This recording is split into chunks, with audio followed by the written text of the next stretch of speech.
Alright guys, welcome back to another video. It's your boy, my mom 1080 here. You already know it's good. Tell you a little bit about what I've been doing, guys. I should have been recording this more, but I built that computer. It was like $2,300 when I built it. I just got real addicted to it and became real lazy, I guess games can kind of do that to you. So my uncle actually ended up doing all the work to this thing. He actually primed it, but we're about to reprime this thing today. All the parts, just all the trim, the body will be for another day because the paint booth is full. He's got some stuff for his 57 right here, as you can see, that he's going to be doing. So we'll be looking at this thing too. Here's the frame for it. Go ahead and show you guys this real quick, what he's been doing. He got all the suspension stuff out, spindles, all that. He's changing all the brakes from disc brakes to real lid brakes. He got a set for $1,500 in the rear end too. So that's pretty cool. So that's what he's been going on with his stuff.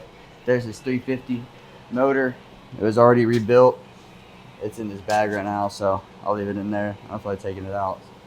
Taking the bag off, But that's what he's been going on. He's gonna sandblast in here. It's real hard to get into the edges and stuff. As far as that been going, this is what I've been up to. So I got this car back. I sold it. I bought it for $800, sold it for $500, plus all my tools and stuff like that too. But this is what I've been doing right now is sanding down the spoilers. We're gonna build some cool little brackets that are gonna have some LEDs in it out of like plastic. I can't remember what it's called.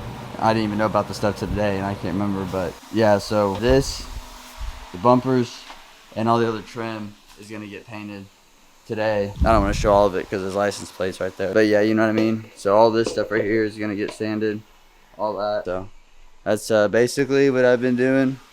As far as that, I got these fill fittings because my other lines from the original fill tank from the fuel cell, the lines are different. So for these 5 connectors, slip-on fittings and the lock fittings, which you need lock fittings because apparently he said any car that's using 160 FPS lines is pretty crazy. PSI lines, not FPS. Basically said because of those lines, he said you have to run these or they'll come off. And he said if your car has those lines on it, then he said you must be cranking a pretty good motor. If that's what the car is. I was like, okay, that's interesting.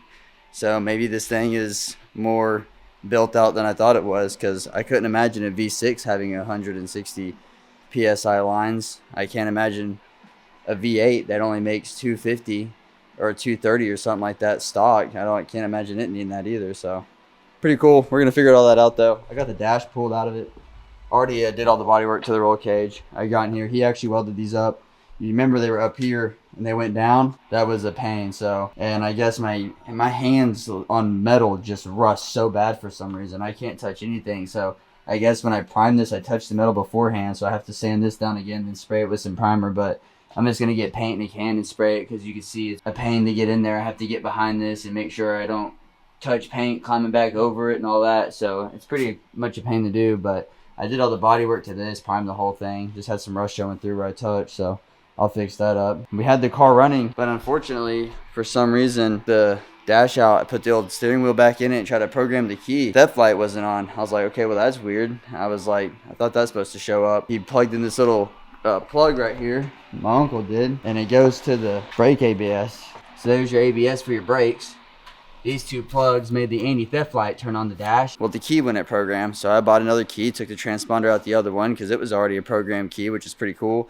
Slapped it in that one, put the key in, still didn't start.